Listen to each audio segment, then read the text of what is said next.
Good morning, everyone. Thank you so much for joining us today. My name is Kim Petro. I'm the newest business advisor at the Miami Valley SBDC. And today we welcome Jeff Cole, who is going to present for us small business survival tactics.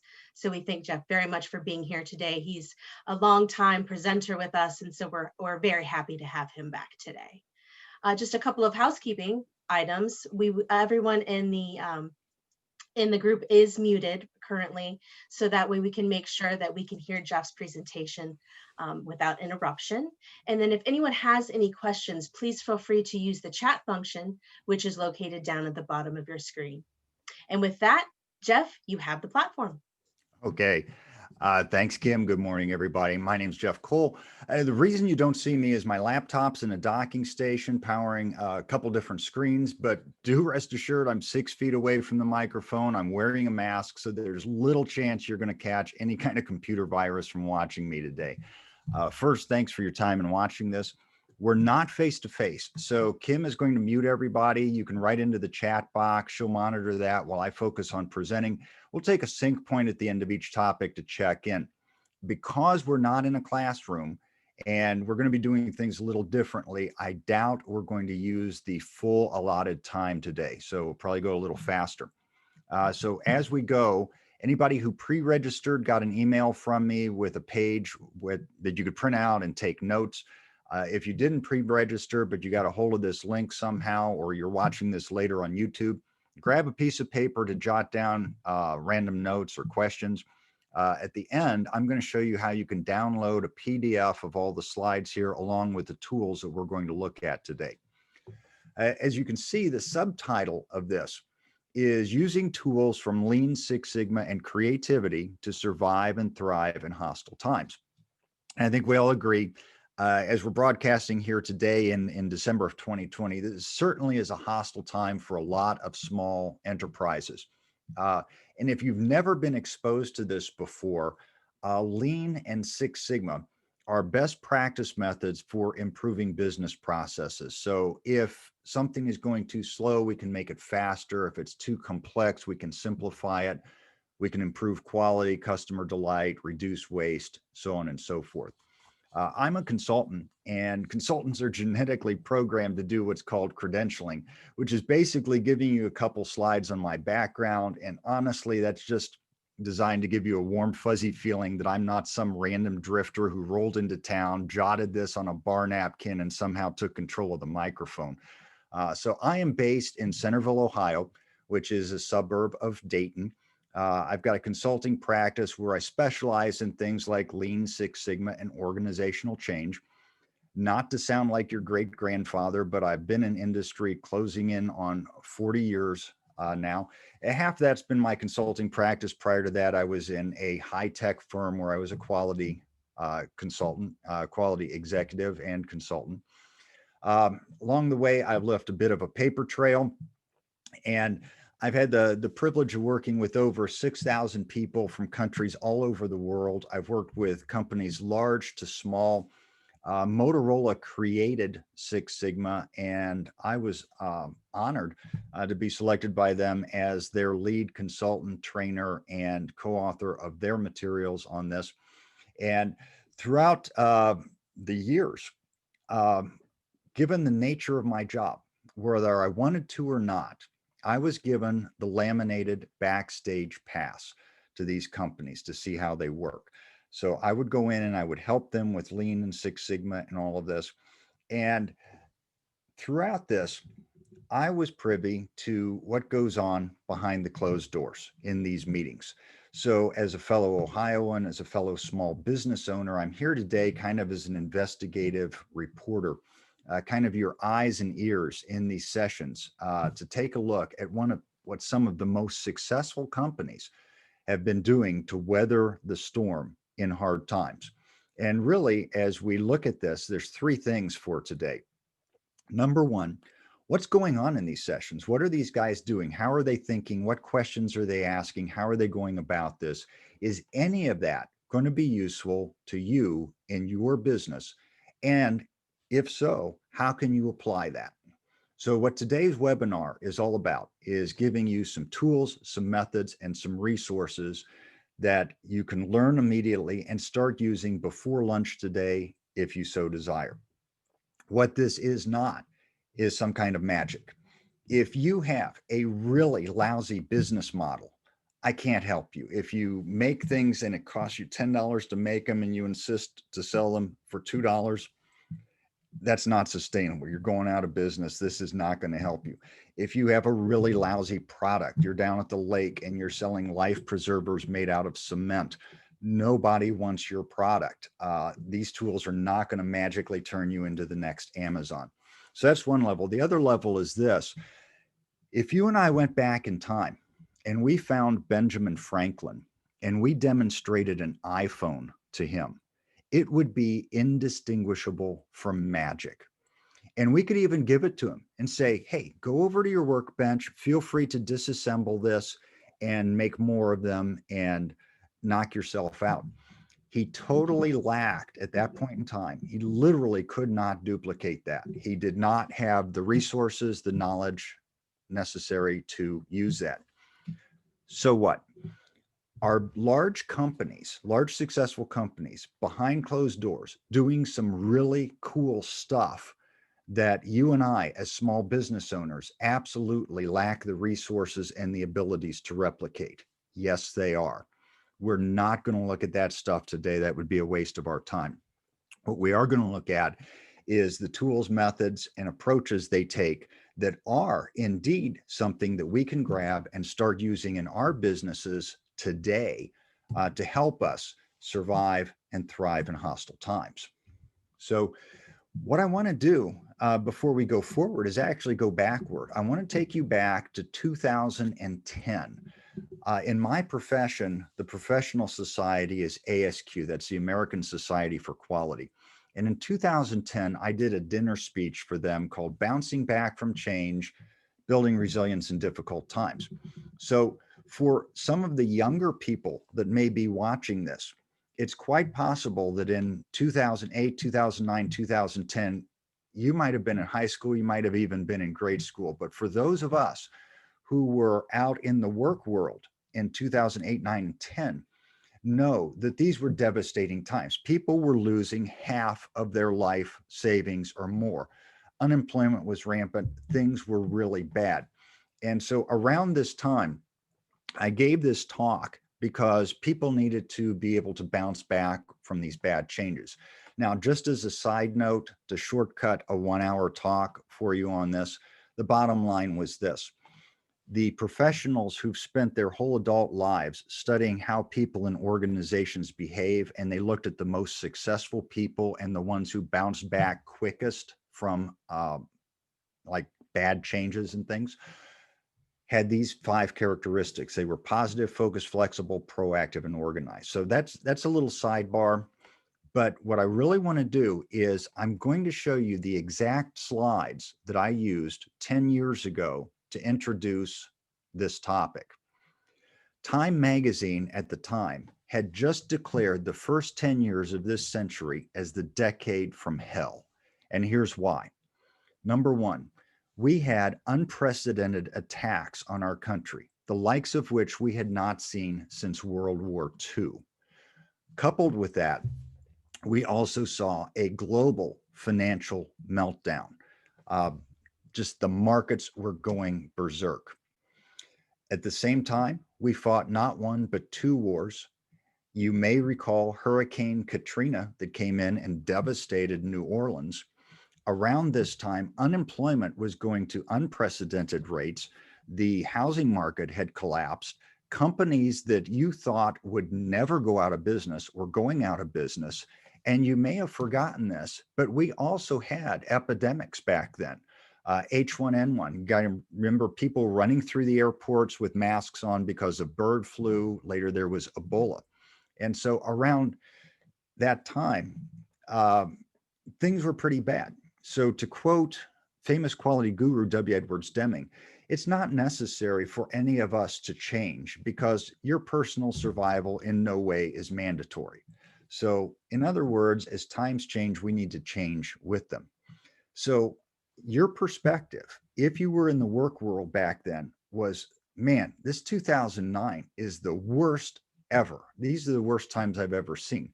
Little did we know that 2020 is going to roll in and go, hey, you think you're bad. Wait till you see what I have in store for you. So this morning, I know the attendees are from all over the state of Ohio, but we're broadcasting here in Dayton, Ohio. And if you look at the past 18 months in Dayton, Ohio, in May of last year, we had a tornado, not one, not two. No, we had 13 tornadoes hit on the same day.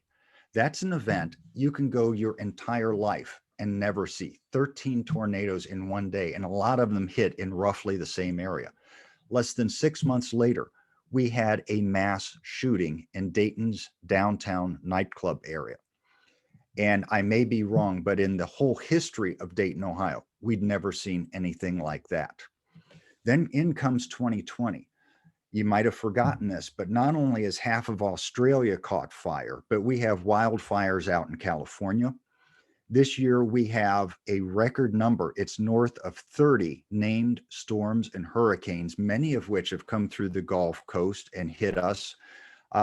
Just for fun, throw in some murder hornets.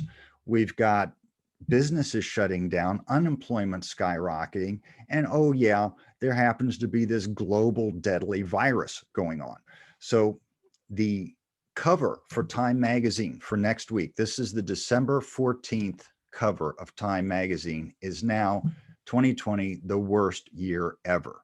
So in your face 2009, we've got 2020. What does that mean?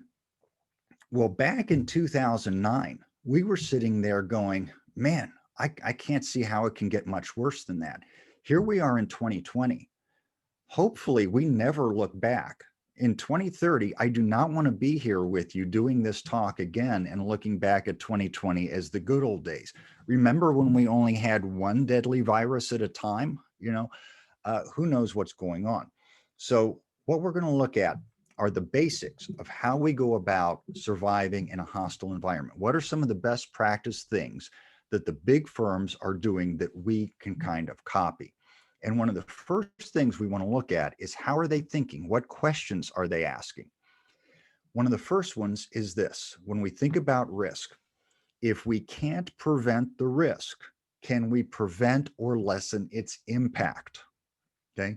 So if we're going to take the hit, is there any way that we can prevent the impact or lessen the impact? So years ago, I was in a session and there was an old Navy guy, not a guy from the company Old Navy, but it was an older gentleman, and it looked like Hollywood Central Casting had sent him in. You've got to picture a gristly, gray buzz cut, a face like a clenched fist, and a gravelly voice. And he said, it's better to have a little black eye than a big black eye. And I thought, you know what, that kind of sums this thinking up in a nutshell. If we're going to take a hit, is there any way we can lessen its impact? So that's one thing that's being discussed behind closed doors. Another is your business a speedboat or is your business an aircraft carrier? Okay. Why? Because a small business, and I'll just give you an example of a small business. Maybe it's one or two people. You operate out of a small facility. Maybe you operate from your home or your garage. You can make decisions. You can make strategic decisions quickly, and you can implement them by the end of the day. If you are IBM, your Amazon, your Facebook, your Walmart, your Disney, if you want to make a strategic decision, it's got to go through 5 layers of committees. It's going to take a lot of time. So small businesses are kind of like speedboats. And if you want to turn that speedboat around left, right, you can do that very quickly. Whereas if you have an enormous company, it takes a long time to make changes. So that's one area that we're good at. So we either try to avoid the risk or maneuver around whatever that risk is. So someone says, I just described Popeye. Yeah. That guy, his forearms were especially large. I do remember that. So he may have been related to Popeye. Uh, so avoid the risk or maneuver around the risk is key. So is there some way we can, if the risk is there, can we somehow avoid that? Or can we move? So small businesses have the ability to bob and weave. You can dodge things. You can make changes a lot faster than large companies. So I don't know if anybody watching is a mountain biker, but a great way to die while mountain biking is to simply stare at your front wheel. The reason being, you are going over unknown, uneven terrain. And if you're staring at your front wheel, you are constantly in a reactive mode. So there are phrases such as raise your horizon, look beyond your headlights, look around the next corner. So if you can raise your horizon and see what's coming, it gives you advance warning.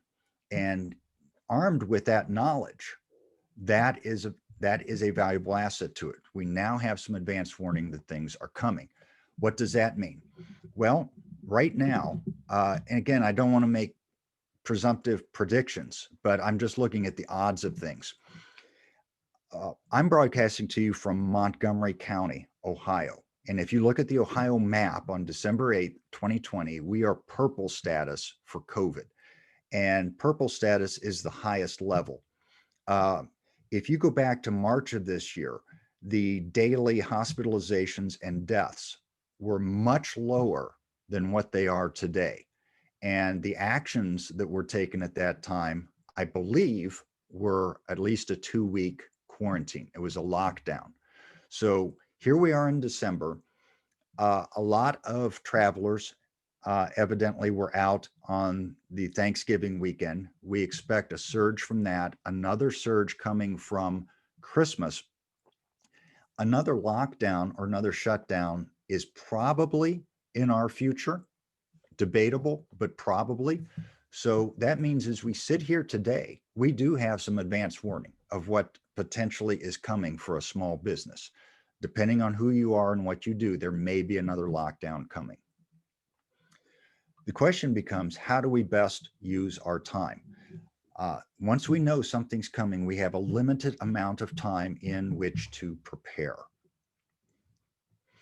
And for example, if you are lucky enough to own a home on the Gulf Coast in Florida, there's going to be winds, there's going to be hurricane. You know this stuff's coming. So the question is, can we bulletproof ourselves from this risk? There's no way you're going to stop the hurricane. But if you're smart, you have a way of kind of protecting your assets, and in advance so you can get out of there, you can protect your home. So prevent or lessen its impact. And this is a great quote by Mike Tyson: everybody has a plan until they get punched in the face, right? So if there is an unavoidable risk, what we want to know is how bad is it going to be and how long is it going to last?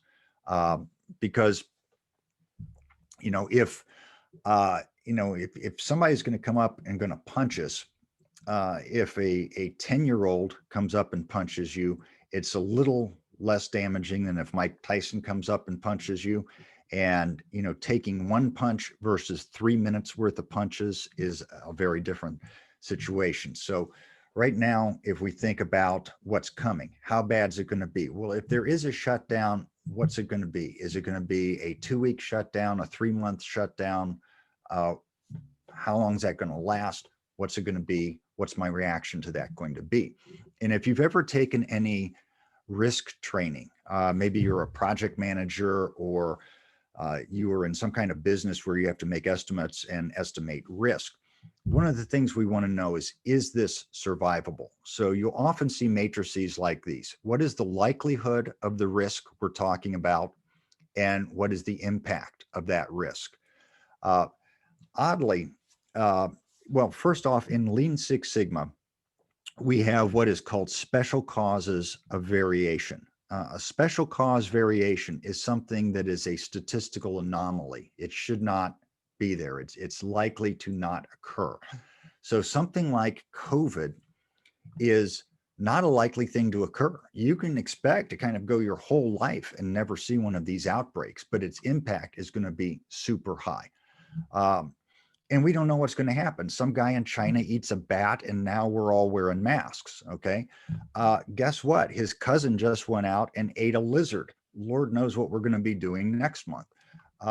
So as you look at this, there are different levels of extreme measures that we might need to take in order to mitigate or lessen this risk.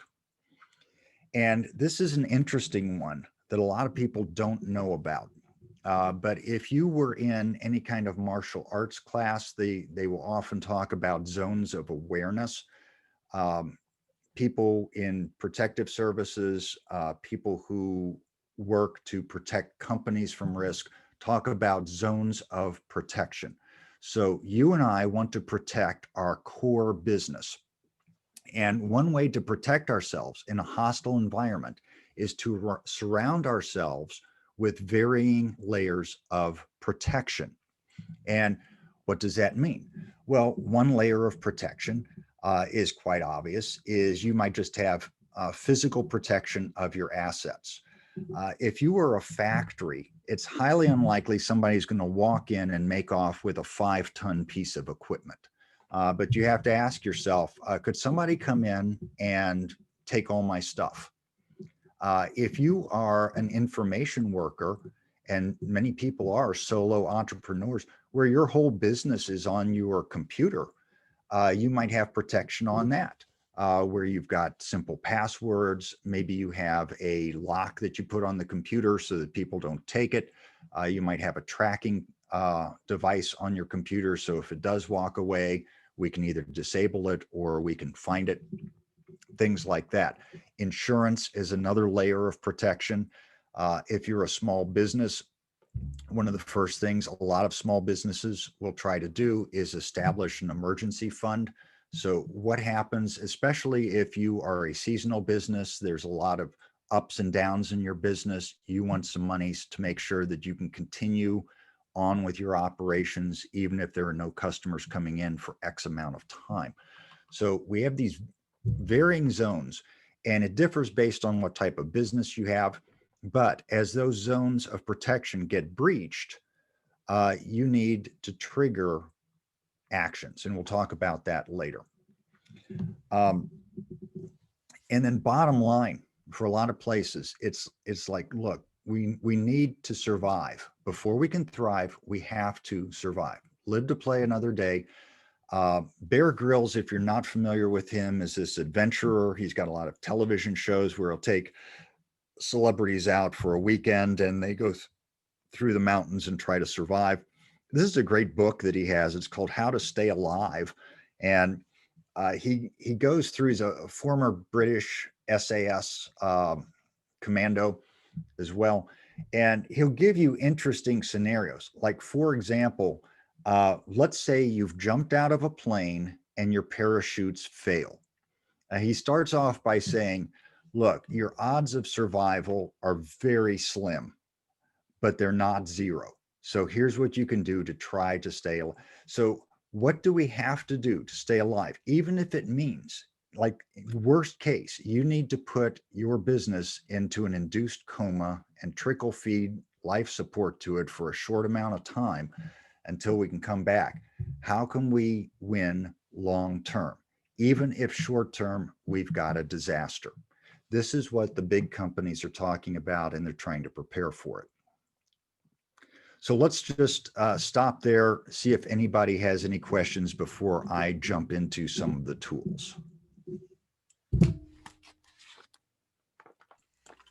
think you had a message. I'm not sure you saw the chat.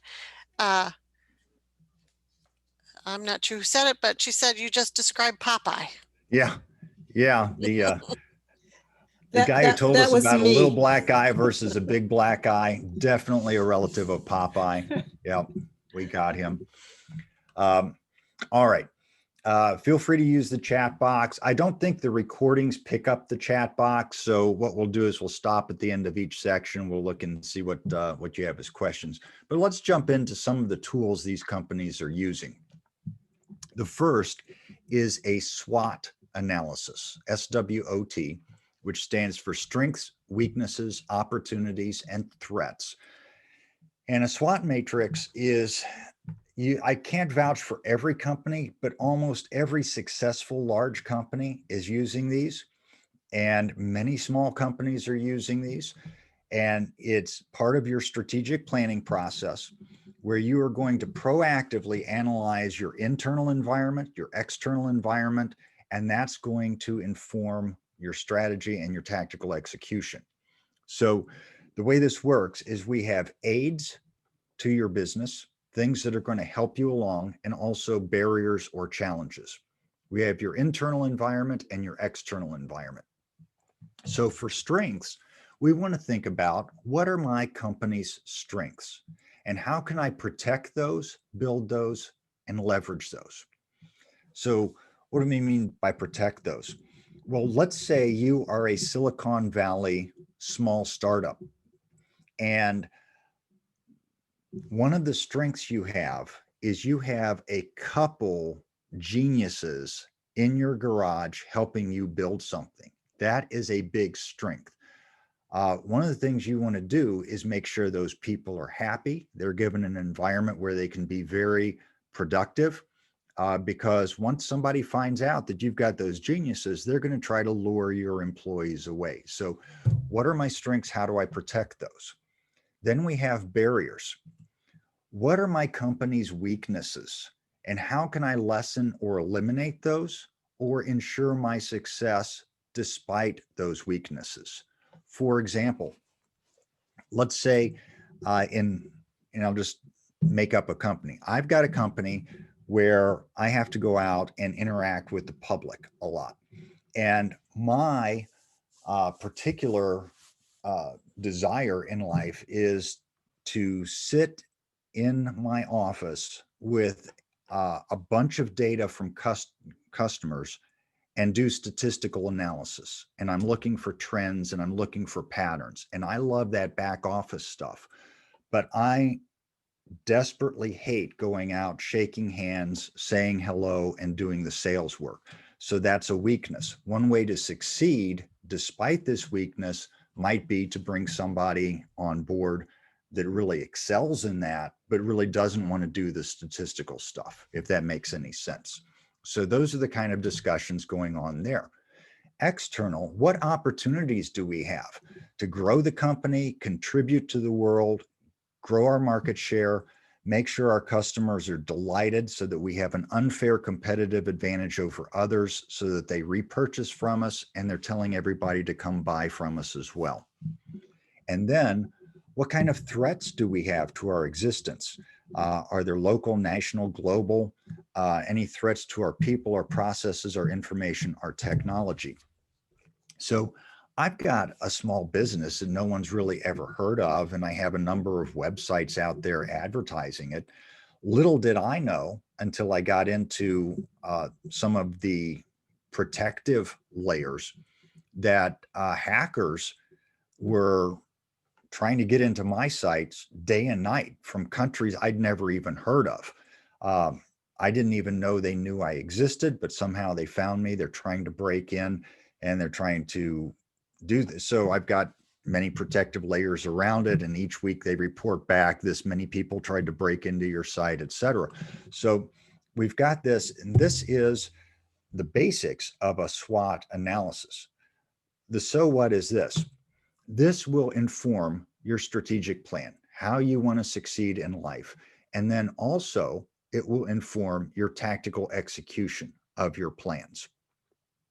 So one of the things here is when we're done, I'm going to give you a link that you can go to for a period of time here, and you will be able to download a SWOT analysis template in PowerPoint and fill this out for your own company. You could do that before lunch today if you wanted. So your to-do item is, if you've not done one for your business already, you might want to draft a SWOT matrix for your business. And what I thought we would do, just very quickly, I'll show you, this is the template that you'll download where you have a SWOT analysis. And under here for strengths, what do you do well? What resources can you draw on, et cetera. And all you're going to do is you're going to click in here and list your strengths, weaknesses, opportunities, and threats. And I thought, just to explain this, we would do a quick one on Starbucks. You're kind of familiar with Starbucks. And so we're going to do a quick 2-minute SWOT analysis on Starbucks. Can you think of strengths for Starbucks? So if you have strengths, just type them in the chat room. I'll start the list here. Number one, they have what we call a brand moat. Starbucks falls in the same category as places like Coca-Cola and Disney. When you think of the product, when you think theme parks, you think Disney, you think soda, you think Coke, you think coffee, you think Starbucks, a big brand equity. Secondly, a lot of loyal customers. The business model is super simple.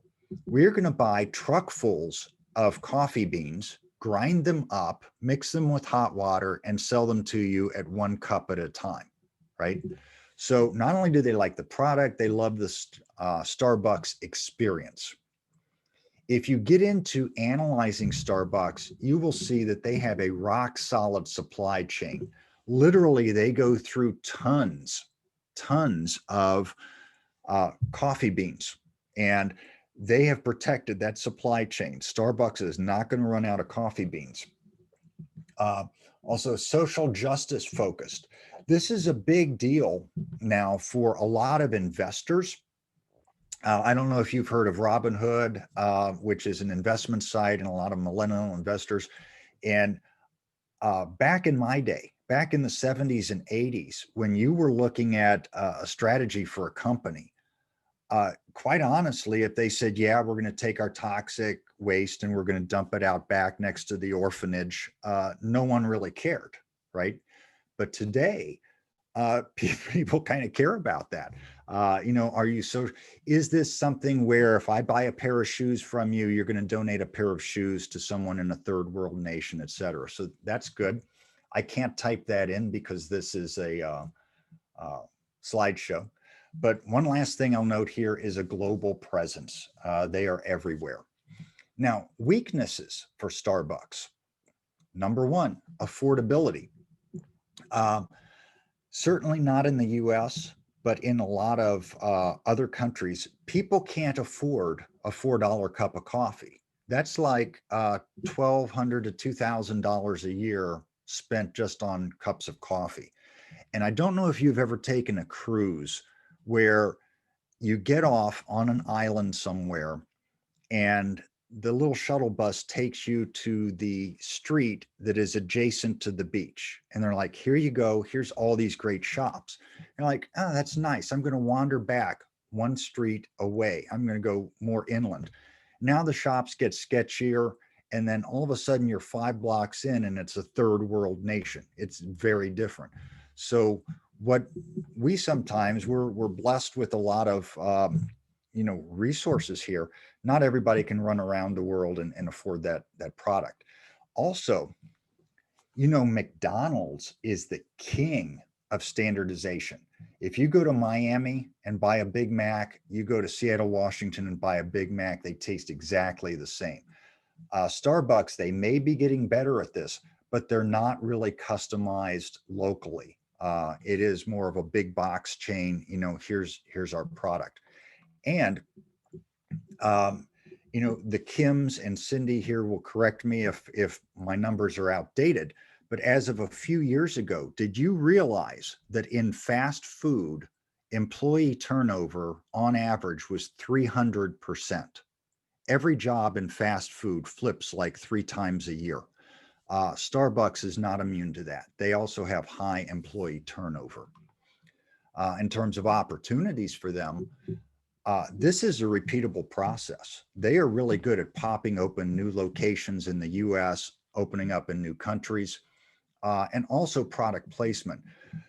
When I worked at Motorola, one of the most interesting employees I ever met there was this guy. We were doing a session in San Diego and some of their crew from Los Angeles came down for this session.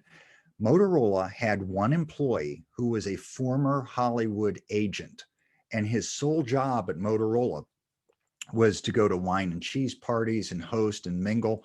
And at the time, the Motorola Razr cell phone came out. I don't know if you remember that. It was the first thin cell phone. There was a television show that was super popular called 24 with Kiefer Sutherland. And when I met this guy, his big thing was this.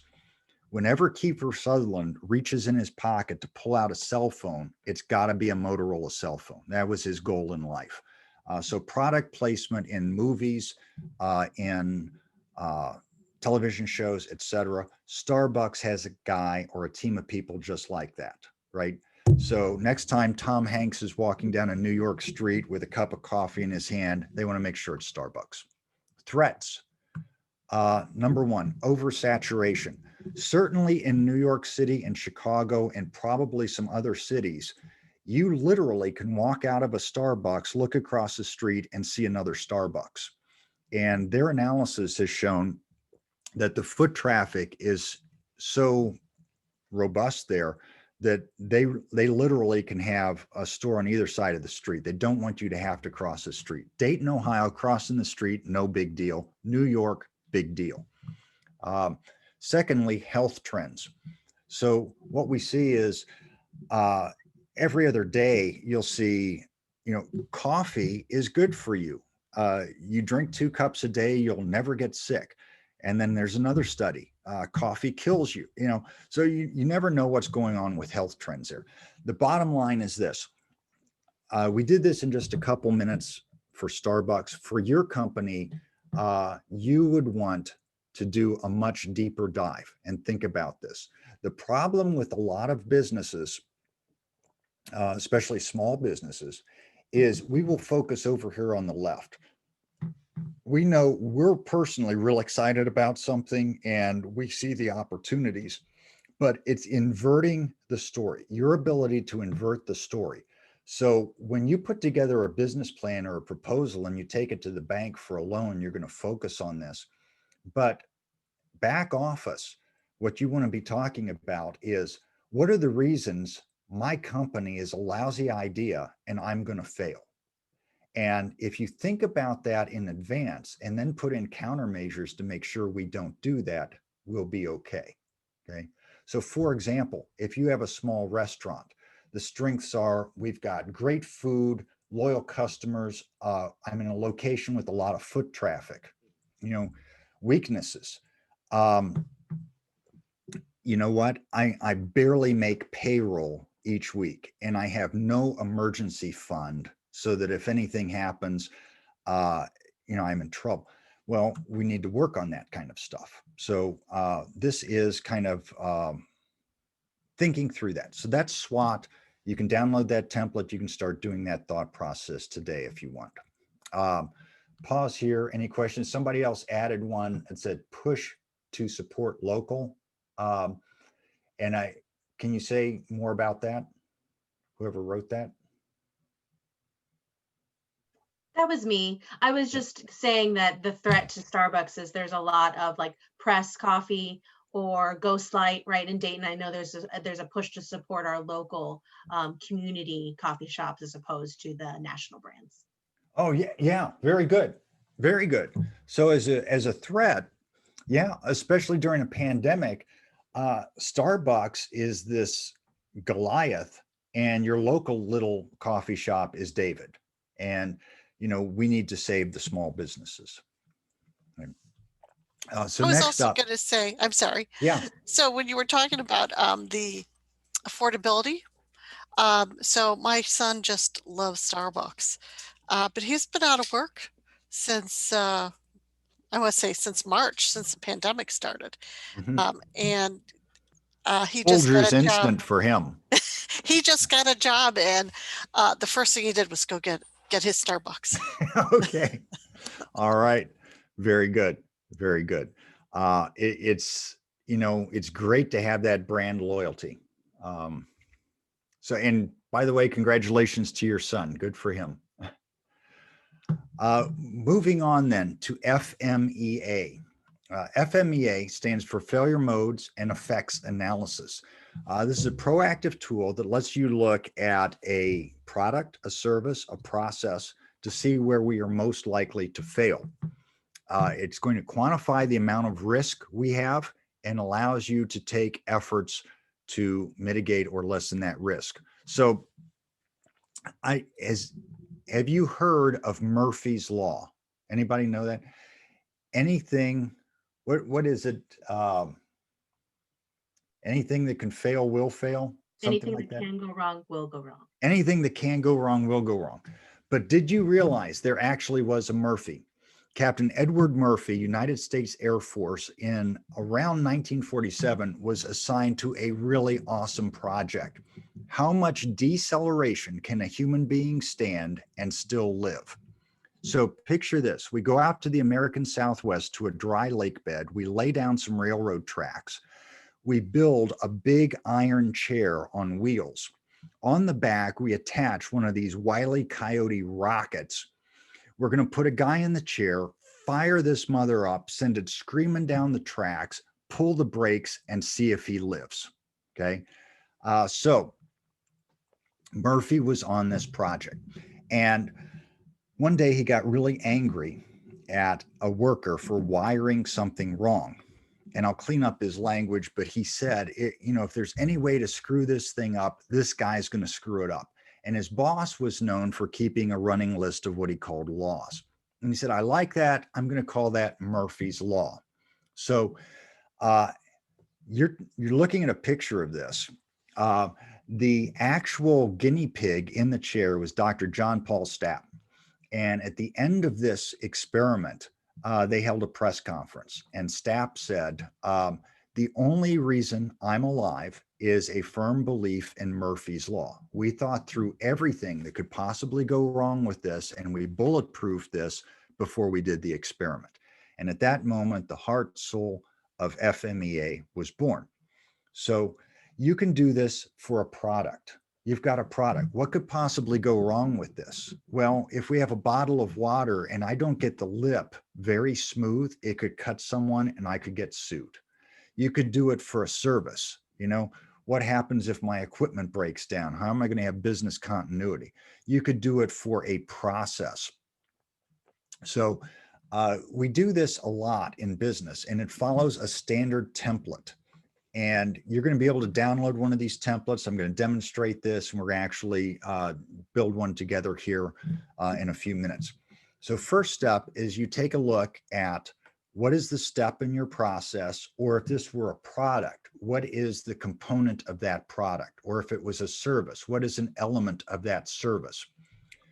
How could that go wrong? If that goes wrong, what would the effect be on the user? And there are three places where we're going to rate the impact of this risk. We're going to quantify the risk on a 1 to 10 scale, and I'll show you that in a moment. Then we say, what could have caused that failure, and what do we have in place to either detect or prevent that? And then we're going to multiply this together. You get what's called an RPN, or a risk priority number. And the higher the number, the worse the risk is. We take the high ones. We figure out what actions will reduce that risk, assign that to someone, note what they did, and reevaluate. What does this mean? Well, for example, let's say you have a small child and their birthday is in February, and you're going to have a birthday party. Let's say this is pre-COVID, so everybody's going to come over to your house. And one of the process steps is people are going to walk up your front steps and come into your house. Potential failure mode. Has it ever been known to snow in Ohio in February? I'd say yes. So a potential failure mode is someone slips on the steps. The potential effect, that could be an injury. That would actually rate pretty high under severity. What is the cause of this failure? Well, the steps iced over. Do we have any control to detect? Well, first off, can we prevent a snowstorm? We cannot. Can we prevent you from falling? Yes, we can. I can put salt out there. I can scrape the ice off. I could use rubber mats, put a railing up. I could escort you up the steps. Now, do we have anything to detect whether the steps have iced over? Yes, it's called look out the window, or send your beloved grandmother out to test the steps. Okay. Um, little Billy from next door comes over, bites into the cake, head swells up the size of a pumpkin. Maybe we should have gotten an allergy list from these kids before we decided to feed them anything. So we start thinking it's not the most optimistic process in the world, but behind the scenes, this is what the big companies are doing. And we're going to show how we can do this. So we start by figuring out what our process is. This is a little excerpt from a flow chart. So let's say we are a hospital, receive a form. We're going to enter the item on the form. We're going to enter the amount on the form. So all we're going to do is under process step, we're going to list what it is we do. Next, we're going to brainstorm different ways each of these steps could fail. And each step could fail multiple ways. So you're going to enter an amount on a form. Potential failure mode, I put in the wrong amount. I left it blank. If it was handwritten, maybe I wrote it in, but it's illegible. Okay. And then for each failure mode, we're going to say, if that happens, so what? That would be the effect. So if you enter the wrong amount, that means we're either going to overbill or underbill someone. There's three places where we're going to quantify this. Severity, how bad is this? Number two, what are the chances of occurrence? Number three, how detectable is it? Okay, so we assign a severity rating. If this happens, how serious will it be? And a severity scale is usually it's a 1 to 10 scale, and this happens to be the current one. A 1 means no one's even going to notice. And a 10 means hazardous without warning. A 10 used to be it could kill or injure someone until there was a lawsuit of an auto manufacturer. And these are discoverable documents. Someone held up an FMEA in court and said, excuse me, you knew this could kill someone and you did it anyway. And the wording changed the next day. Hazardous without warning, hazardous with warning. So here's a question for you, and you can type in the chat room. Has anyone here ever had a cup of coffee at McDonald's? What does it say on the cup? Does anybody know?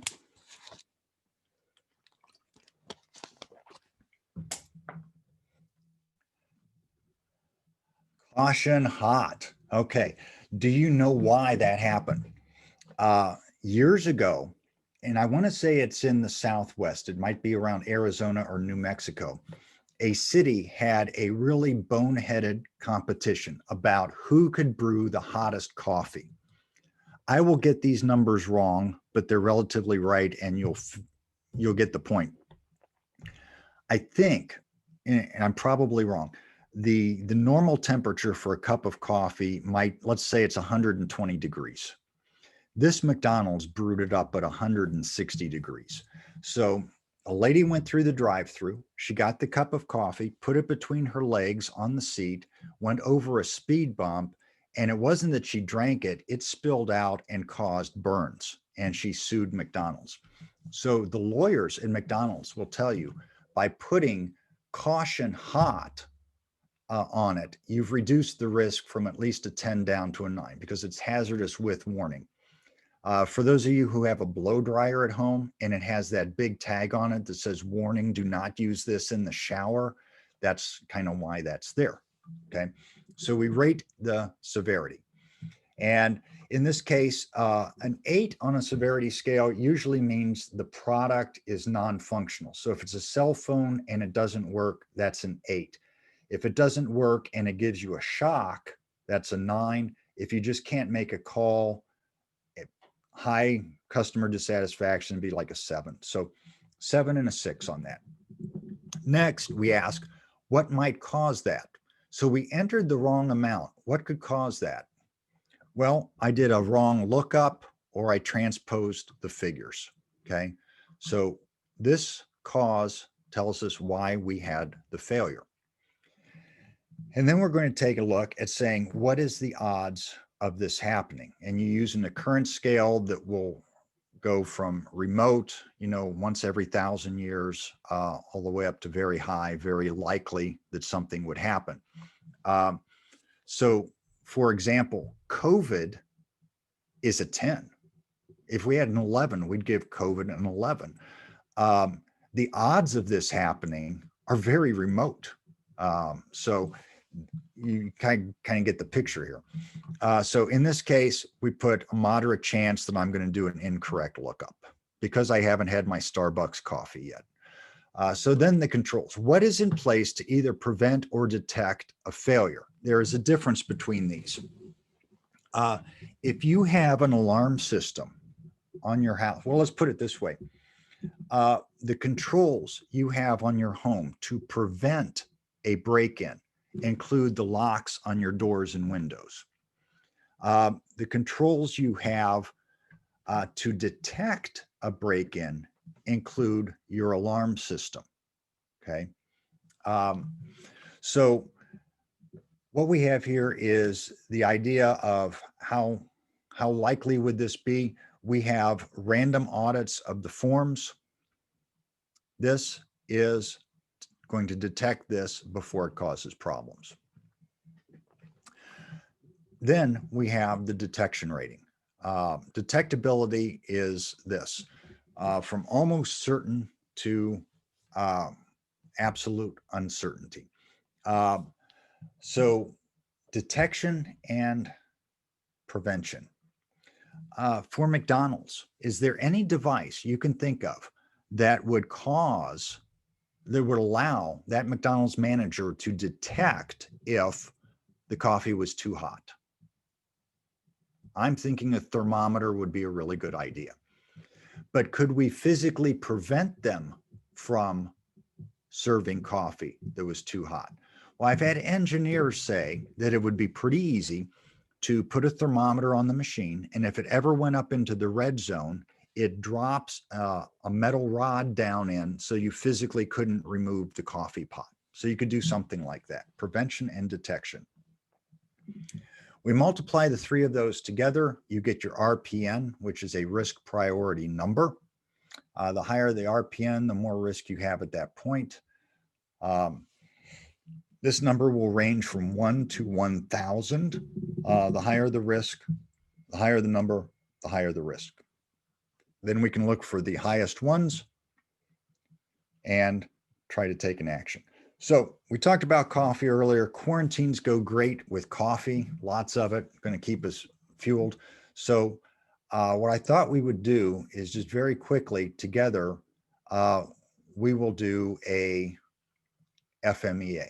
And maybe since there's few participants here, you could unmute everybody and you could just call these out if you want.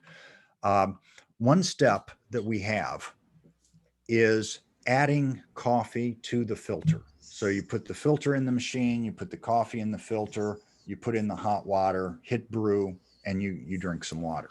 So what can you think of? What could go wrong with adding coffee to the filter? Can you think of anything that could go wrong there? You could spill it everywhere. What's that? Go ahead, Kim.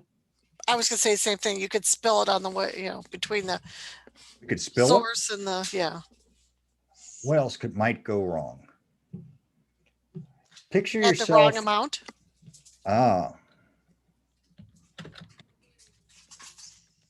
Wrong amount. That's good. Maybe you run out before you ever reach the filter. You didn't buy enough. Okay. If we don't have any at all. Okay. So I'll fill in a list here for you. Here's things that could go wrong. We could have not enough or too much. Maybe we didn't grind the beans. We put them in whole. Maybe it's not even coffee. We put in ground walnuts. This is one you don't want these days. Somebody sneezed in the coffee. That would be bad. The coffee beans are really old, so they're stale. You think you're brewing up high test, but it's decaf. And maybe you didn't think you were doing vanilla hazelnut, but it is a flavored coffee. Okay. So one thing that could go wrong is we don't put enough in. if we don't put enough coffee in the filter, what would the effect be? Weak coffee. 2 weeks. Too weak. Okay. So now we get to severity. An 8 means we get no coffee at all. Less than an 8 would be kind of complaints from people. So we might give this one, let's say a 6. It's too weak. Then we have to say, why do we think we didn't put enough coffee in? Okay. I'm going to say, I just eyeballed it. I guessed at what we were going to do. And then we ask, what's the chance of you guessing how much coffee would put in? And let's put that a moderate. We'll give that a 6 as well. And then, do we have any controls to prevent you from guessing? We really don't. Even if I put out a scoop and instructions, you could still guess. But do we have any controls? It could that be would that you let us buy them in a detect if package. the- Oh, You okay. buy them in a Yeah. package, and, you know. Yeah. I mean, we could go to a Keurig machine, which is Yeah. like a cup you just put in, so we could redesign. Another is if we don't have that, we just have no prepackaged. We do have a detection, because if it's too weak, you're going to visibly see it before you drink it. So we'll call that visual on that. And then the detection scale, 1 is I can see it coming from a mile away. A 10 is I have to drink the coffee to see if it's bad or not. So with this one, because we can kind of see it, maybe we give it a 5 and we end up with a 180. So you would do this for your business. You think about your product or your service. I know earlier Kim was saying that she has her own small business. She goes in and does some accounting fixes for people that are in a bind. And you can probably think of things that have gone wrong there, right? Oh, yeah. So this is right up the alley. If you have a restaurant, if you have a manufacturing firm, if you're an information business, it doesn't matter. FMEAs really help people out. So tips and tricks, do one of these, even if it's fast and loose, do one, look at your high risk areas, or use this just informally without the form. Ask, what could possibly go wrong with this? You're going to change the blade on your lawnmower next spring. What could go wrong with that, right? Well, maybe before I stick my face down there by the blade, I'm going to pull the spark plug out to make sure that this thing doesn't turn on while my face is down there, right? So you will be able to download this template. There are some videos that go with this as well, where I will walk you through an example of it. And this is the template that you'll download. There is this short video where I walk through an example. This video, I talk more about risk assessment in general. And then courtesy of Sigma Excel, you get the same template that we just used here. Okay. And that is our FMEAs. Does anybody have any questions on that? No questions. Just seems like an awesome tool. It is very cool. When I do a 5-day Lean Six Sigma Green Belt training, we will teach people over 80 different tools. And what I tell them is, if I only had a lunch hour with you and I could only show you 5 tools, FMEA is definitely one of them. It's in the top 5. Now, this one, a lot of people aren't familiar with. This is something that is a little more sophisticated that companies do and is really applicable. We'll show you how you can do a very simple one here. Simulations. This is using a model of a real or proposed system, business, process, service for evaluating the behavior. So what we want is a simulation that's going to mimic the behavior of your system. It's based on mathematical or logical relationships. A computer is used for this, so it's a requirement. And it was actually developed during the Manhattan Project back in the days. And they named it after the casinos in Monte Carlo, just because they had to name it something. And what we do is we're using this to model scenarios based on parameters that you're going to specify. And those parameters could be based on data, experiments we conduct, or your best judgment. It uses random number generators to simulate running your scenario thousands of times under varying conditions. It shows you the probability of certain outcomes. And the pros of doing this, it's fast and it's non-invasive. What does that mean? Every nursing home and every hospital in this country has an evacuation plan. And if you want to see how fast can we evacuate our hospital, you can't just stop daily operations and do an evacuation. It's just not possible. So this is a non-invasive way. So could we, while we can't evacuate the hospital, could we do an experiment which says on an off day, what'll happen is we're going to get a small team of volunteers. I'll go lay in a bed in an unused room, put a cast on my leg, hook me up to the machines, and then go position yourselves around the hospital where you would normally be. We'll say go, and we're going to mimic an evacuation of this one room. And we're going to do that a few times to see how long that takes us. And then from that, we can kind of extrapolate into how long it might take us to clear an entire wing. And that's not going to be invasive.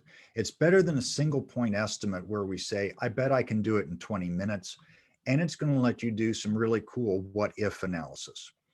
The cons of this, GIGO, garbage in, garbage out. If you put in bad data to a simulation, it will show you something that is absolutely cool looking, but is wrong. And back in the day, they said, look, all of these predictive models are wrong, but some of them are useful.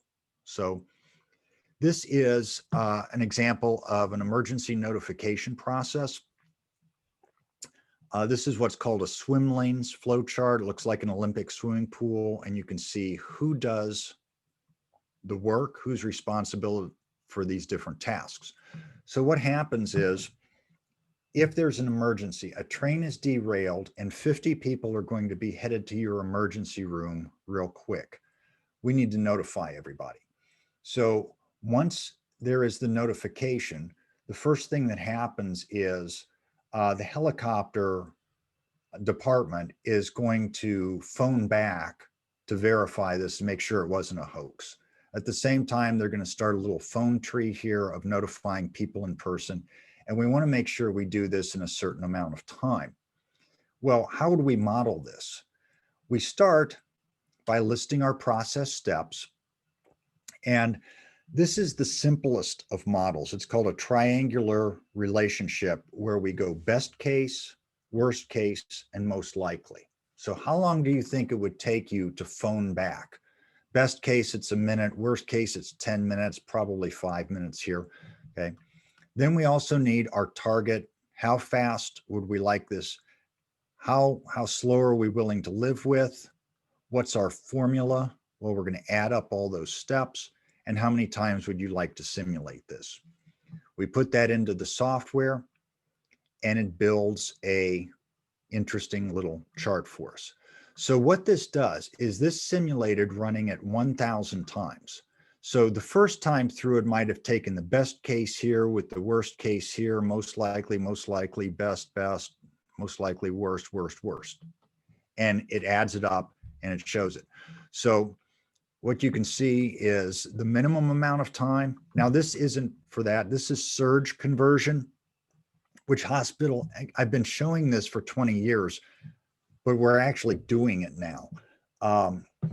If you know there is a big influx of patients, hospitals have a process that says we're going to clear out the cafeteria, put cots in, and turn this into a triage area, right?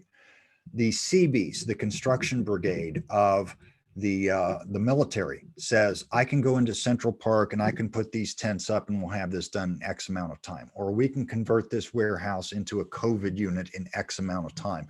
We want to know. So this simulates it. And then it also tells you down here that there is about an 88% chance that you're going to make it. So what does this do? For a very simple business, right? Lemonade stand. We need to know potential customers. A potential customer is someone who's walking by or driving by. And then we need to know what percentage of those do we estimate will stop and buy. Well, we can watch for a week or so and we can kind of check off how many people go by and figure out how many stop. And those that do stop, what's the average number of glasses they purchased? How much do we charge them? What are our variable per glass costs and our fixed costs? And we put that all together into a simple formula to get our profit. We know what our profit goal is, the number of trials, and we can simulate it. And if you say, I want to make 1,000 a month off my lemonade stand, this will tell you the odds of actually making that amount of money. Other uses people have it for are forecasting their sales scenarios, their whole financial statements, and investments. After 2009, I became very interested in how do you make money when the stock market goes down, okay? So I've spent 10 years studying that. It involves trading options. And so this is for entertainment and education purposes only. I am not your financial advisor. In no way is this financial advice. This is just an illustrative example for entertainment purposes. You can easily go out on the internet and you can find that Warren Buffett, the best investor of our times, starting in the fourth quarter of 2019, has been buying up Kroger stock. And he's been buying it in the range of $28 to $34 per share, okay? This year, you can see when COVID hit, it went berserk. It's had a high this year of 37. Its 10-year high was in the 40s, okay? So they recently had an earnings announcement where they beat their earnings, but the way you evaluate grocery stores is what's called same store sales. And for third quarter of this year, we had X sales. The analysts want to hear that in third quarter of 21, it's going to be X plus 10%. And Kroger said, no, it's going to be X plus 2%. So that's why it gapped down here. And many investors would shy away. They go, no, it's going down. Warren Buffett says, when it goes down, it's on sale. I want to buy. And so if you want to buy this stock and you want to use options, you may be really curious as to what the price is going to be on December 18th. So this is from something called Thinkorswim. You can go to Interactive Brokers, Street Smart Edge. There's a bunch of these. And look at this. It's all built in now. Simulated trades, manage your risk, probability analysis. Kroger was 31 today. There's a pretty good chance that by Friday, or yesterday it was 31. There's a good chance that by the end of this week, it'll be between 29 and 32. And it comes down here. So on December 18th, there is a big chance, probably a 94% chance that it's going to be between 27.86 and 34.05. And you can base your decisions on that simulation. So what I thought would be interesting, because this sounds confusing and it sounds vague, is we'll do a live Monte Carlo analysis together here and see how this works. So here's the scenario. The Kims and Cindy have just sent everyone in the Dayton SBDC membership list an invitation. A billionaire has just moved into Dayton, and they have sent you an invitation that says, on January 2nd, I want to kickstart the new year by having you come into my home safely with a mask, distant, and please pitch a new product to me. Please pitch a new product. And you say, oh, well, this is great. So our mission is to get ready to attend this party and pitch our product. Now, what we're going to do, because we don't develop products all the time, we're going to make a guess as to best case, worst case, most likely to do this. And so here's our mission timeline. We need to brainstorm ideas for our product, do some research, draw up plans, get our materials. Then we're going to make that prototype, test it, prepare our presentation, and then rehearse. So anything above a 50% chance of being done on time, we're going to say, I'm going for it. The maximum time, we've got 25 days until this party, and we need a random number seed. So why not use our area code 937? Okay. Well, we set it up kind of like this. The mission phase, we have the different phases here.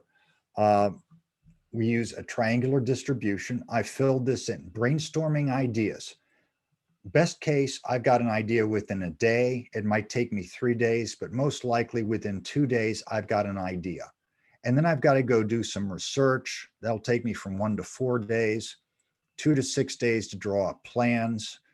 Materials, I don't even know what I'm going to need yet. Let's say 4 to 7 days, so on and so forth. With me so far? So here it is in Excel. I'm using a product called Discover Sim, which in no way am I reimbursed by telling you about this. Is just one of the leading products. It's an Excel add-in. So the way this works is we come over here and we're going to select as an input distribution. We will say brainstorm ideas.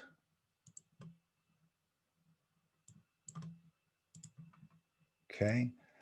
We want this set up as a triangular distribution. Okay. And over here for our minimum, we're going to select 1, update our chart. For our mode, our middle, we're going to select that, update our chart. And for the maximum, we select that, update our chart. Okay. So the chart is updated. We're going to say okay, and we have that. Now we just come up here, we copy this cell. We're going to paste that down. And on one of my other screens, I can see our progress, and there we are. We come down here to the output. We set that up very simply. Say that total duration in days. We'll label that. We have our formula, which is the sum of all that. And our upper spec, this is the maximum amount of time we're willing to take, is 25 days. And our ultimate goal is to minimize the amount of time here. At this point, we've set up a simulation. We go to run it. Let's run it. This will simulate us doing this process 10,000 times. And for our random number seed, we'll put in 937. We also want to include a sensitivity report for anybody watching that is trained in Lean Six Sigma. This is going to look at R-square contribution to a stepwise regression model to tell us which are the most critical path elements in here. And we run it. And on another screen, I can see that our progress is going nicely. And here we go. It shows us the output for 10,000 efforts of doing this. Our minimum amount of time it saw was 18 days. So in one case, we were able to get done in 18 days. The worst case, it took 30 days. And our odds of being on time are 61%, which is pretty cool. And you say, okay, that's nice. I would like to improve my odds. So we come back here and we look at these bar charts. These are the most impactful tasks. So make prototype was the biggest one. We can now do a what if. Make prototype. I said it's going to take anywhere from 2 to 6 days. what if I could just cut off one day on that? What would that do? And we go down here. We update the output response. We're going to rerun the simulation. We'll run it with 937 again. And let's see what happens to our odds. And our odds go from 61% to almost 70% at that point. Okay, so the idea here is this is better than just sitting back going, I think I'll make it on time, or I'm pretty sure I can do it in 25 days. So this is something that the most successful companies are modeling stuff right and left, like you wouldn't believe. So our to-do, there are free trials of this software. Discover Sim is one, that's by Sigma Excel. Crystal Ball is by Oracle. And those are add-ins that let you just go do what we just did. Now, if you say, I don't want to invest in that, but I like the idea, you can do Monte Carlo just using Excel. And there are some how-to videos that I'm going to give you a link to on YouTube. And by the way, if anybody watching has never heard of lynda.com, just a commercial for this. Again, I'm not reimbursed for this, but let me rephrase. A lot of libraries in Ohio will give you access free to lynda.com as part of your library membership. They've been acquired by LinkedIn Learning, but that transfer hasn't gone through yet. So with your library card, you go online, ask to access lynda.com, which houses hundreds of video-based free training programs. One of them happens to be on Monte Carlo simulation, so you can learn more that way. And the to-do would be pick something simple in your business to try to simulate. Okay. So we'll pause there if anybody has any questions. Okay. And moving on to pivoting. So in the world of Lean Six Sigma, we have this phrase called robustness. Robustness is your capability of performing without failure under a wide range of operating conditions. So for example, if you had a, I don't know, let's say a garage door, okay? Is it capable of opening without failure if it's minus 40 degrees or plus 120 degrees? Is that going to cause any kind of problems? Is your business capable of performing without failure under hostile conditions, under the best of conditions? Okay. So one thing in terms of zones of protection is how big is your business's moat? We call in investing, we look at a business's moat, which is their big protective layer. Coca-Cola, for example, is probably #1 in the world of having what's called a brand moat. It's hard to beat Coca-Cola. You're not going to go in business with your little soda company and displace Coca-Cola. They have too big of a brand moat. 3M, the guys that make Post-it notes, have a technology moat. Amazon has a convenience moat. It is so easy with one-click order. Okay, so what is your business's moat and how big is it? So we talked about these zones of protection, and as those zones of protection get breached, you end up escalating up a scale of increasingly disruptive countermeasures to try to protect your business. Okay, so at some point, it's eaten through enough layers. You say, look, I need to survive to live another day. I may need to pivot this business. And if you need to pivot, it's good news that you are a small business, not a giant business. Disney is not going to change locations quickly, okay? But if you have a small facility in Dayton, Ohio, and you say, you know what, I need to change locations to someplace with less fixed overhead of rent and that. you can make that decision, you can act on it quickly.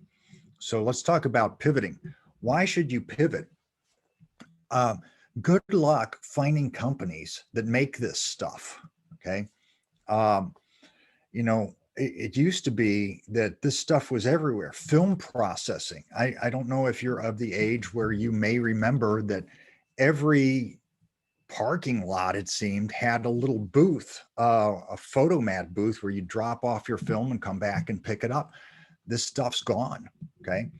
And then this is a counterintuitive point, but the best time to plan how to pivot your business is when things are going well. Why is that? Number one, you're not under pressure. You have a longer time frame to think about it, number one. Number two, you will have more options available to you at that point. And number three, those options may be significantly less expensive when things are going well for you. So most small businesses might want to consider some kind of pivot strategy. Now, when you pivot, the question is, should I pivot a little or a lot? So pivoting a little might mean this. Can you give your customer alternate access methods? If you're a restaurant in downtown Dayton and the only way customers could get to you was walking into your restaurant, an alternate access method is we're now on the internet. You can order over the internet. A different delivery means execution methods as well. So for my business, it used to be walk in only, and it was sit down in my restaurant. Now I also have outdoor seating. I have meals to go. And restaurants are getting very creative. How about this? How about a subscription service? For X amount of money per week, I will give you a limited menu, and it entitles you to X number of meals that are touchless. You can come by and you can just pick them up. Subscription service, or even different. Here's what we're going to do. You can buy the food to go, but since you're stuck at home and you're looking for a family project, I've put together a kit of all the raw materials measured out and in little packets. You can come pick that up. There's a little laminated card in there with a link, and our chef has a entertaining video where he or she shows you how to prepare this stuff at home. So that would be different delivery methods. One thing is, can we convert our infrastructure and delivery systems to pump out some other product or service? Okay. So some companies have done this. I think about some companies here in Dayton that realized, you know what, PPE is needed. So we can make some of those face shields, whatever, and they've converted their manufacturing facility to that. But let's say you have a training service. You train people in Microsoft Excel, okay? You could use that same delivery structure to train people in something else at which you're an expert at. Benchmarking. Who else is doing something conceptually like you? In the 1980s, when FedEx wanted to get faster, they went to study Domino's Pizza. Domino's was 30 minutes or free back then. And they said, conceptually, we're doing the same thing. We're trying to get a package from point A to point B as fast as possible. So who else is doing something like you that you can learn from? And then lastly, does it come down to having to relocate in order to survive, co-location, or partnering? Co-location is hot right now. You'll see in the newspaper, Sephora is going to co-locate inside Kohl's. Ulta Beauty is now going to co-locate inside Target. Partnering. Maybe you go out the front door of your business, you look left and right, and you go to your neighbor and you say, look, man, this is bad. This is really bad. Is there some way you and I individually, we may not survive this, but can we partner together in something for a short period of time that's going to allow us to survive? And then we go back to our normal way of doing things. So those are ways of pivoting. And inside this, the best companies are using some creativity tools. And how are they using them? Well, one strategy is this.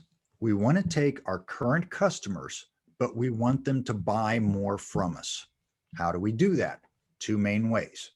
Number one, let's say they have a cadence, a frequency from which they buy from you. Okay.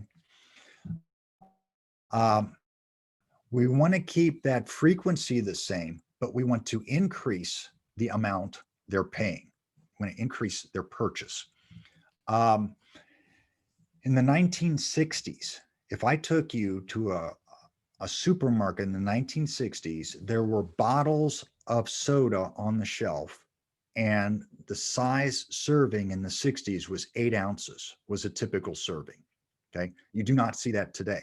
One of the things, this is the strategy of, I'm going to give you 10% more, but charge you 15% more. Okay. That's kind of what they're doing.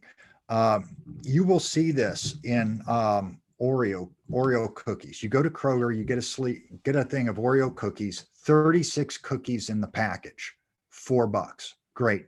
You come back next week, it's still $4, but there's only 32 Oreos in the package. Okay.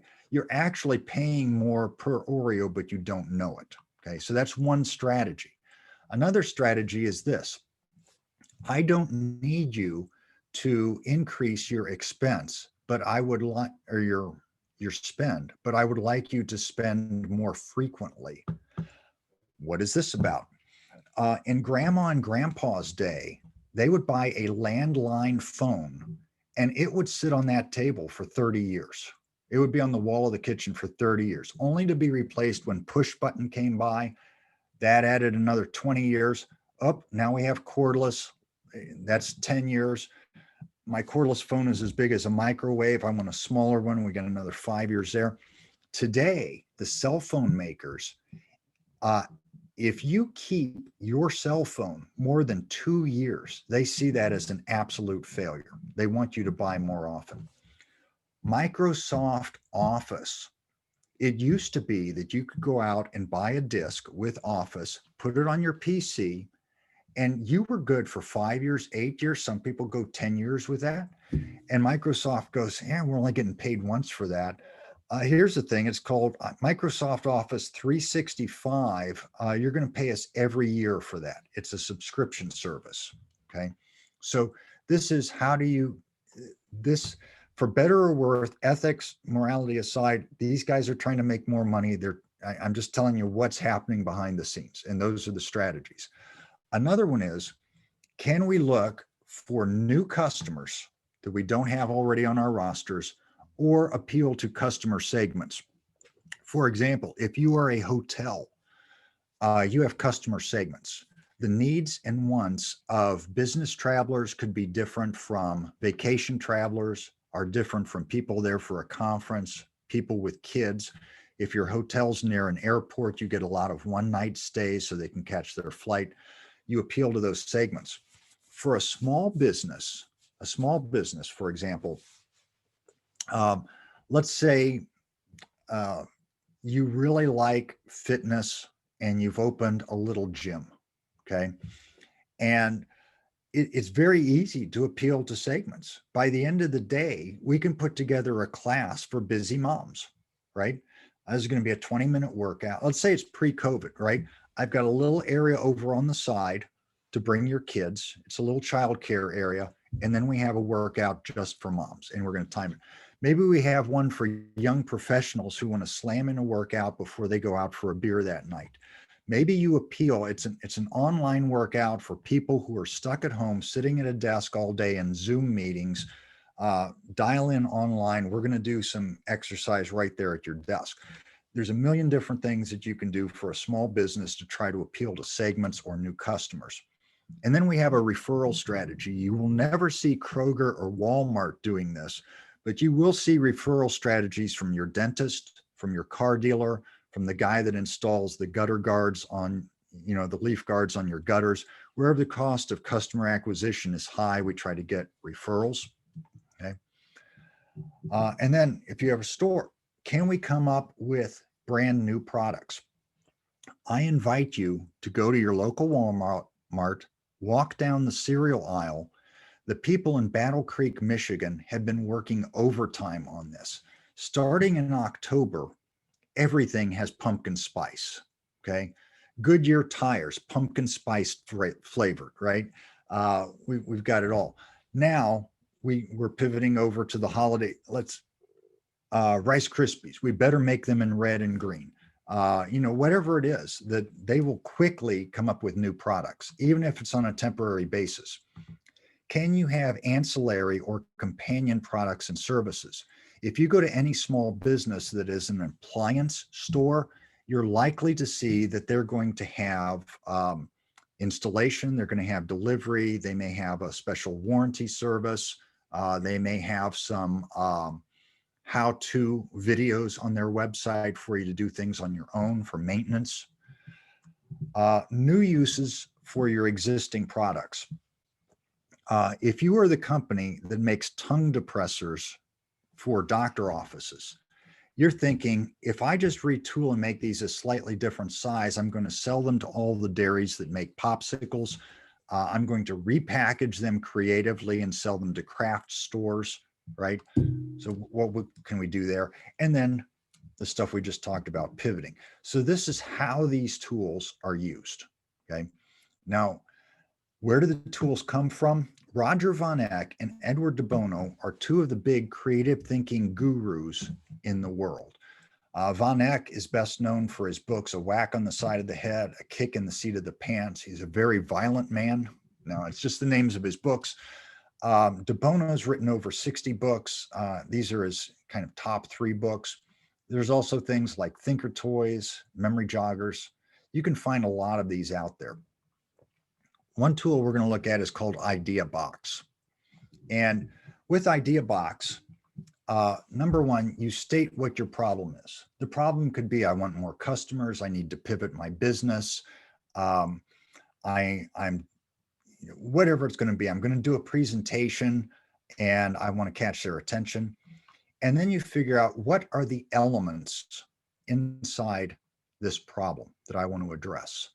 Then for each of those elements, you come up with options and you take a random walk through selecting those options and come up with a solution. So I figured we'd do one of these together real quick, just as a demo. Let's say you have a business where you host birthday parties for people. You go to their homes and you set it up. COVID's hit. This is bad. I need to pivot. Well, some of the elements would be the type of the party that you're running, games, the food, and maybe a thing called extras. I'm just making this up, not the best example in the world, but you'll get the picture. So type of party. Maybe we arrange a drive-by party where everybody honks and waves. We can do it outside safely with social distancing. Maybe we do it over Zoom. Maybe we do it pre-recorded and then you can have your party whenever you want. In terms of games, maybe there's going to be a scavenger hunt. We could do a game show format. We could have some type of kits that everybody gets. Under food, we could deliver it to people. It could be a pickup. We could do prepackaged. And then under extras, we have some kind of decorations. If you haven't heard about this, there's a website called cameo.com where you can go out and you can get celebrities for a small or large amount of money to do videos for you, couple-minute videos. So we get celebrities saying happy birthday to little Billy or little Susie. Have some kind of band. We have a clown, whatever it's going to be. Okay. So let's just randomly pick one. Drive-by kits, box lunch, and a clown. Okay. So we organize for your kid a drive-by celebration. Everybody in advance gets a birthday kit with car decorations, some prepackaged food that's going to be passed out by COVID the clown. Okay. And maybe the next one, Zoom, scavenger, delivered, and celebrity. So we organize a Zoom party with an at-home scavenger hunt. Okay, when I say go, everybody run around their house and try to find, an ice cube, whatever it's going to be. We'll get the cake delivered to their home, so we'll all eat it at the same time, and we'll have some kind of celebrity video that surprises your kid with a birthday greeting. Okay, so all of these are ways we could think about pivoting something. Now, for those who like math, if you had 4 elements with 5 options each, and you looked at every combination of those, that would be over 600 different ideas. Are all of those going to be great? Absolutely not. A lot of them are going to be terrible. But what if I told you conservatively, 1 out of every 50, 1 out of every 50 ideas was going to be good? This would give you 12 solid ideas. And you could do this within a half hour. So if you're looking for new products, ways to pivot, etc., this is used a lot. It's used by the writers in Hollywood for sketch shows, right? Your Saturday Night Live, you need to come up with a sketch. What's our stage going to be? Is it going to be a forest? Is it going to be an office? Is it going to be a rocket ship? Who are the characters going to be? What are their attitudes, etc.? Writers use this to kind of come up with storylines, etc. It's called Idea Box. The last one we're going to look at is called random word technique.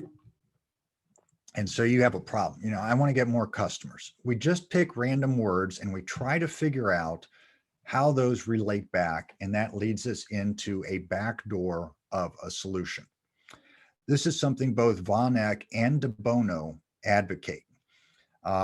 They will tell you to go grab a newspaper or a magazine, randomly pick something that is very visual rich. So I'll illustrate how we did one and we'll do one together. So I want to say 15 years ago, I'm working with a bunch of consultants and I said, somebody give me a problem. And they said, I want to improve my golf game. Okay, great. I was thinking business problem, but okay, golf game's fine. And we opened a magazine, closed our eyes and picked a picture of a cow. And I thought, great, how's this going to work? And by the way, at this point, I had no idea if we're going to get anything of value from this. So the first thing we thought of was this. Cows live out in a big green pasture, and a golf course is like a big green pasture. That led nowhere. It was an immediate dead end. Okay. So the next person said, well, cows are covered in cowhide. It's leather. What in golf is leather? And we thought, okay, well, you got leather shoes, leather bag, leather golf gloves. And we asked the guy, what is it specifically about your golf game you're hoping to improve? And he said, well, putting. I want to improve my short game. And so at this point, we led to the following solution. Keeping in mind that Lean Six Sigma is all about reducing variation. And in golf, there's a lot of variation. If your grip is a little off, that can be a big deal. And someone said, what if you put on golf gloves, you got a pair of white golf gloves, and you got what you consider to be the perfect grip. And when you do, we're going to take a magic marker and we're going to draw a line down here on your gloves so that every time you grip the club in the future, you just line up that line. You'll have a perfect grip every time, and we will have eliminated that source of variation. So from pointing to a picture of a cow into coming up with an actual implementable semi-good idea that people, it turns out, actually do this kind of stuff, that's how it worked. So we're going to pick a word here in a moment. I just made up this problem. People aren't coming to your meetings. Okay. You hold a Zoom webinar and people don't show up. Has that ever happened? I don't know. But inside companies, you have this all over the place. If it's just you and a couple people working out of your garage, it's not a problem. But once you get dozens or hundreds of people in a company, this is an issue. So this is a random word table. There are 350 trigger concepts. These are visually rich words that should hopefully trigger for us an idea of how to get more people to come to our meeting. Alternatively, you could say, how could I pivot my business? I want a new product. I want a new service. We could apply this to a lot of things. But let's go to Kim Petro has been very patient. She's been here all morning setting this up.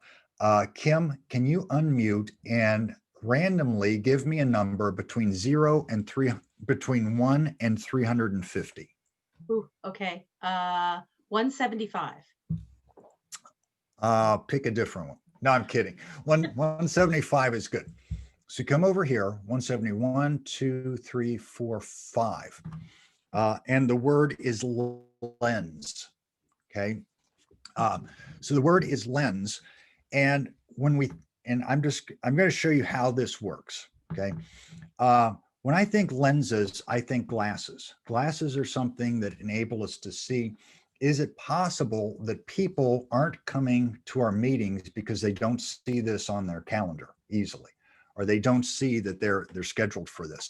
So could we do something around that to make sure that the people see this? Also, in a meeting, have you ever been in a meeting and you're like, good Lord, when will this thing end? I can't see a light at the end of the tunnel here.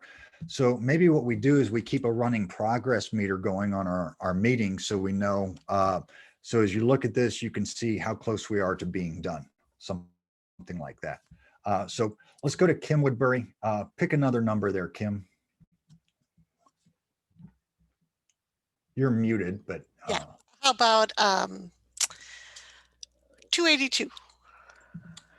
No one's ever picked that one. Let's see, 282. Guillotine. Good one.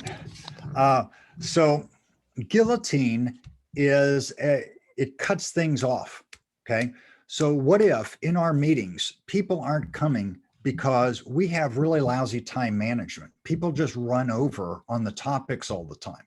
So what if we had the guillotine master? We have a timekeeper, and we say we're going to do 5 minutes on this topic. We take the most impatient person in the room. They're going to be looking at the clock anyway, and they're going to say, I want you to give me a warning at 4 minutes that we have 1 minute left, and at 5 minutes, we're going to cut off this topic. We're either going to decide to eliminate another topic and keep talking, or we're going to cut this one off. Okay. So let's go to Reverend Donna.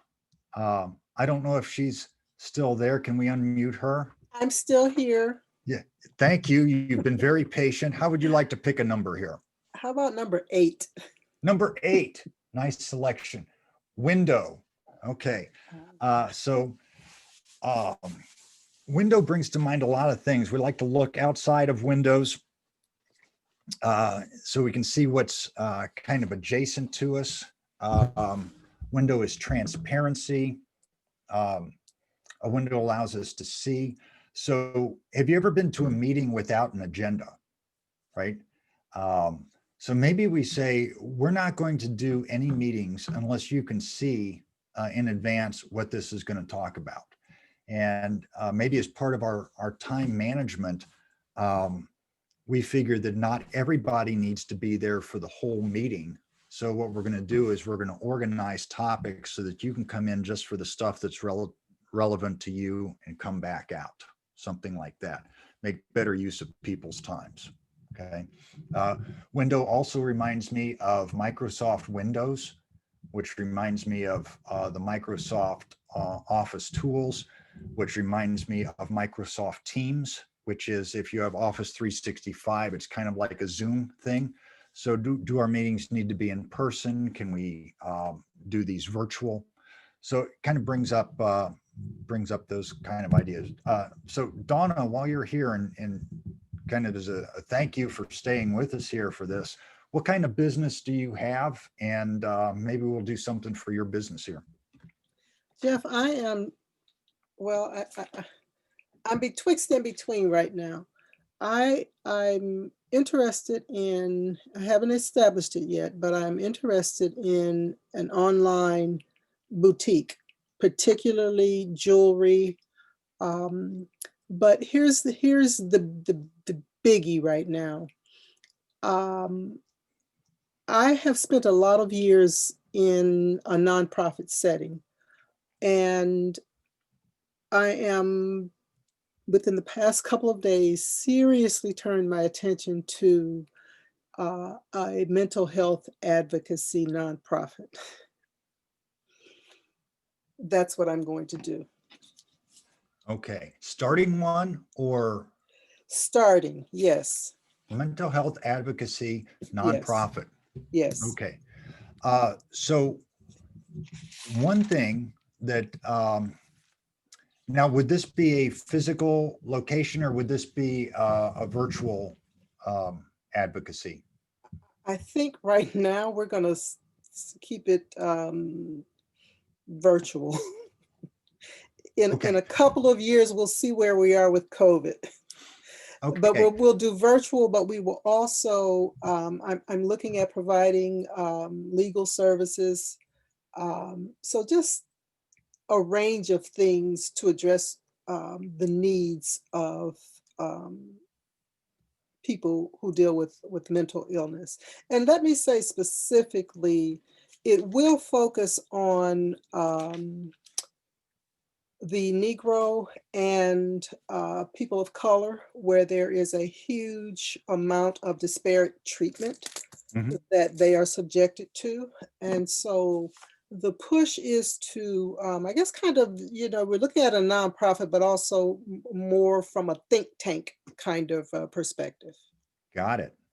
Okay. So even if it's a nonprofit or your jewelry Mm-hmm, idea for the boutique, mm-hmm. um, what the big firms are doing, and by the way, anything I'm about to say, I defer to the SBDC coaches there that will give you great guidance. Yes. The tidbit I'll give you is for decades, they've worked off a model called AIDA, which is awareness, interest, desire, and action. So both of the things you just said are new, right? You're Okay. going to start Yes. them. So you Mm-hmm. need to create awareness that people know it's out there. Then for those markets, they need to want this. Um, um, so it's like, oh, I heard about this thing and it's kind of interesting.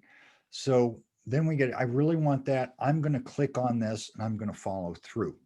So as you do that, you can use these creativity tools in terms of creating awareness or interest or trying to get people, trying to drive customers to your website. There's all kinds of funneling technology and things that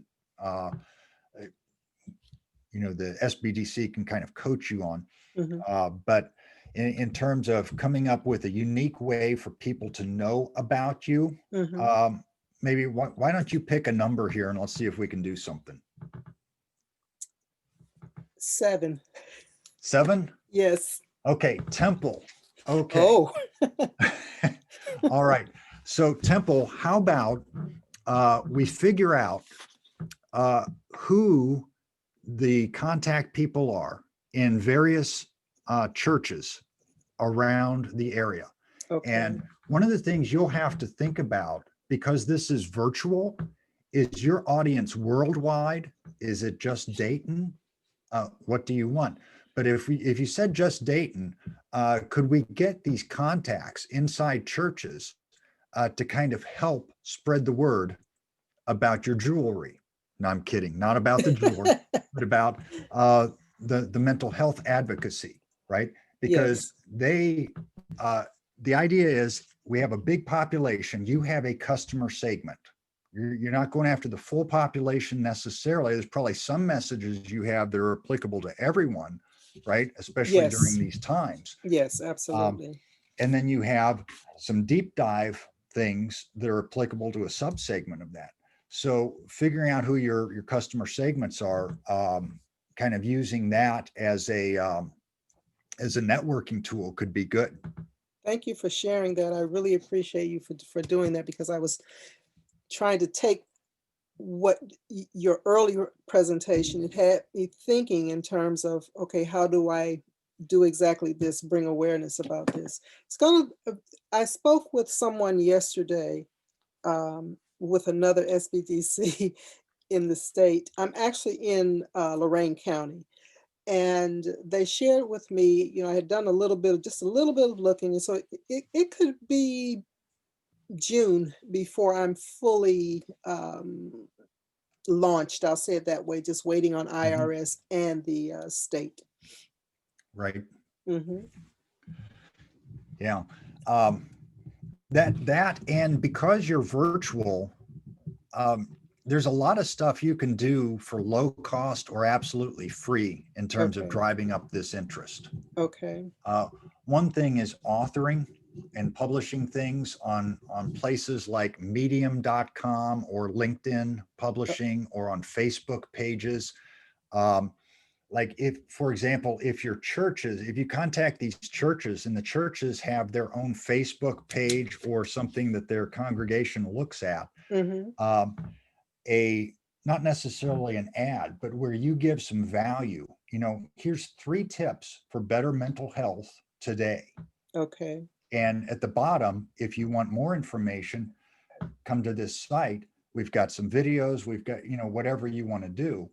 And by the way, if you go off to make videos, it's very simple. They can tell you about the technology for that, but a lot of people are just talking right into their cell phones, posting those videos. You can do a voiceover on a PowerPoint presentation for free through Zoom, right? Okay. Yes. Right now, the Kims and Cindy are recording this. You have a 40-minute limit on free Zoom, but you get yourself some PowerPoint slideshows. You do a Zoom presentation to no one and say, record to the cloud. Then you're going to download that video as an MP4 and you can post that anywhere. It's yours to keep forever. And that's all free. And Thank you. it didn't used to be that way. So Thank you. a lot of stuff you can do. So thanks for that. Thank you. And that's the idea for random word. And so there's templates. What I will show you is the word table that you just saw. Anybody watching this will be able to go to the site and download that. An idea box template. Let me see if I've got that out here. I do not have that one. Let's see if that's going to, let's see if, here's the idea box template. This is in PowerPoint. And we give you a template to cover 3, 4, or 5 elements for whatever it is that you're studying. The random word table as well, and video tutorials. So if you forget how to use this, there are links to little videos, a couple minutes each on how to do that. But the idea here would be if you're starting up something new, you want to start that. You also want to think about your zones of protection for protecting your business. You want to think about how you may pivot, how you can acquire customers, and then just try this. I mean, there's no pressure. You can see you can do a lot with this in just a couple minutes. So that said, the next steps. People who pre-registered for this, and I don't know if you're watching this later, but if you are, if you pre-registered for this, you received an email from me with a form where you could take notes, and there was a piece down here about what to do after this to download the slides. And if you don't have that, what you want to write down is lsscoach.com/SBDC, Small Business Development Center. And that will take you out here.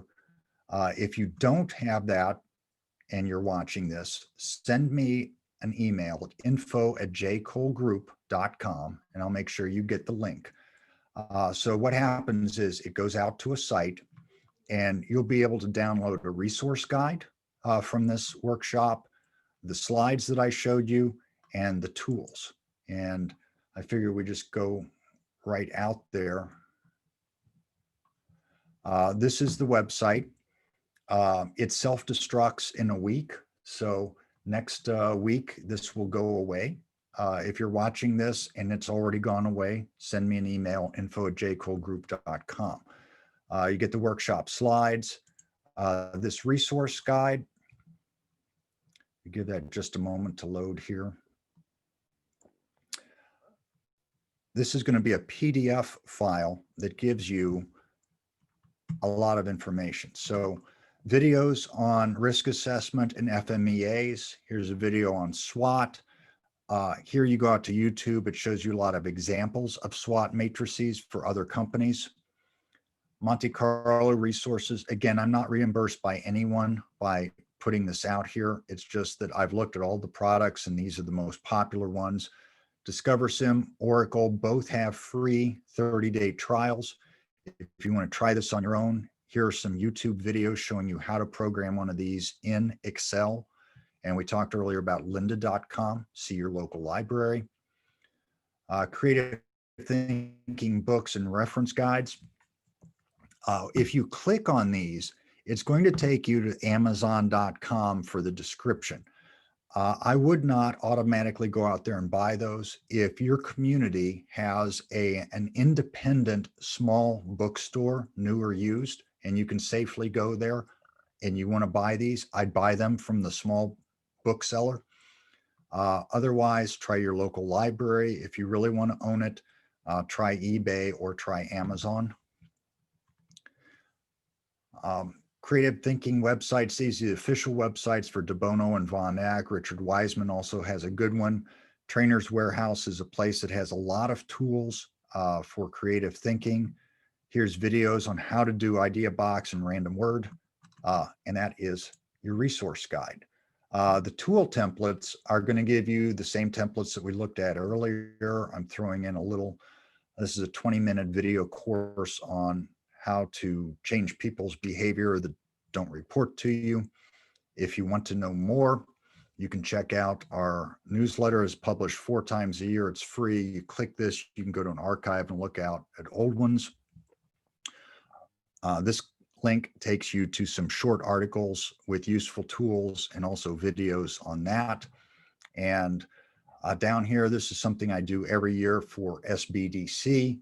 And this is just for the people who are watching this video or coming on the call here today, which is kind of a deep discount. If you decided that you wanted to learn more about Lean Six Sigma, all of this is heavily discounted. And that pricing goes through Christmas. So that is that website. Okay, I'll send you one of these out if you want that. And I'll pause for any questions. We are one slide from being done here. So does anybody have any questions? Cindy Green, does your dog have any questions? No, she's snoring right now, Jeff. So I don't think there's any question about that. Oh, all right. My dog is whining over here, so maybe he's got some questions.